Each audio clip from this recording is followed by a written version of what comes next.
FNCS. What is it and how does it work? Well, in this video, you're gonna find out all the details about FNCS, how it started, what it is, and how it works. We start out with the Fortnite Champion Series in 2019, right after the World Cup. This was the first ever FNCS in all of Fortnite history, so people were playing to win. Game mode was squads, and the prize pool was $1.6 million. Unlike the World Cup, there were different winners for different servers that each won their own share of the money. And obviously, after Season X, we jump into Chapter 2, Season 1. With this new chapter came more competitive changes, which made everyone happy, except Fortnite, because all they really did was change the game mode for FNCS to squads, which didn't really do much except make watching FNCS horrible, because nobody wants to watch 4 people sit in a box and shoot 4 other people while they fire back. And even though this was the most boring FNCS, there still are winners, and we are covering the history of FNCS, so I guess we have to mention the winners too. But anyway, next was the first official FNCS of Chapter 2 Season 2, and the prize pool went from 4 million to 5 million. So big increase. This is also one of the more fun seasons, considering the fact that they introduced bosses and mythic weapons, and the fact that the prize pool for FNCS got split between console and PC.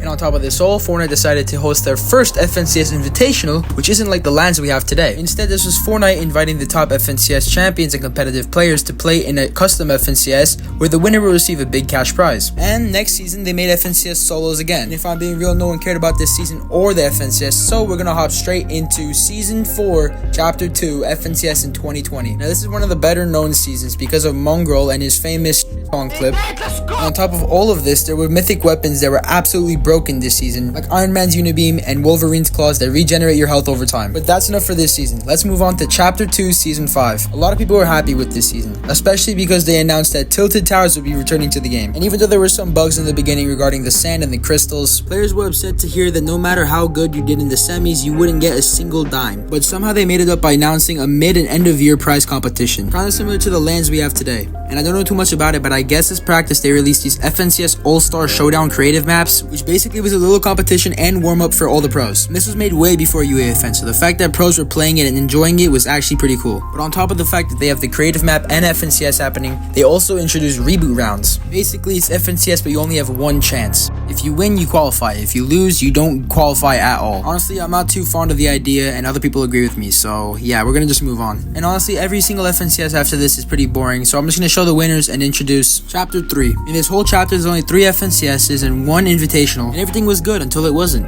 Views on videos went down, player counts in tournaments went down, the game was boring, there was barely anything new, so everyone's focus was turned to the invitational at the end of the chapter. I'm just gonna show all the winners again, and then jump to the invitational. Trust me guys, nothing important happens in these FNCSs. And now here we are, in Chapter 3, Season 4, and even though the prize pool is hella low for this, everyone's just excited to be here in person competing for a Fortnite tournament. And I guess the fact that you get a platinum trophy is even better. So as the pros jump into Coney Crossroads in the little gas station in the corner competing for this damn trophy, viewers are watching and cheering their favorite pros on. But eventually, there's a winner. After this, we jump into Chapter 4 with the biggest competitive change of all time. A whole new server. This server combines NA West and NA East into NA Central. And while there was a lot of controversy for this new server, there was no excuse for this FNCS. And this season was no different than the last, with 3 FNCSs, 1 for each season, 4 seasons, and a final at the end. And to make it even better, the prize pools were almost identical to last chapters. The only difference being that you get more money in the invitational for this season, and less money in the regular FNCSs for this season as well. So I think it only makes sense to start off with the first season in this bracket, and that being Season 3 of Chapter 4, which is one of the most lag-filled seasons of all time, making this either the 3rd or 2nd worst FNCS to play. And as a matter of fact, all the FNCSs in Chapter 4 were just as bad, which is why again, all the winners are listed down below, and we move on to Chapter 5.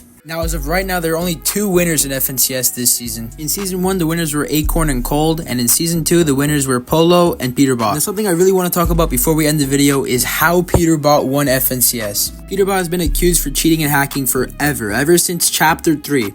And conveniently enough, he turned off his stream at the last stretch of FNCS when he dropped 1,000 points, doing significantly better off camera, which got people speculating and wondering if he was cheating in the last minutes of FNCS when he turned off his stream. And we still don't know. But anyway, let me know what you think in the comments down below. Make sure you subscribe and like for more content like this, and I'll see you guys later.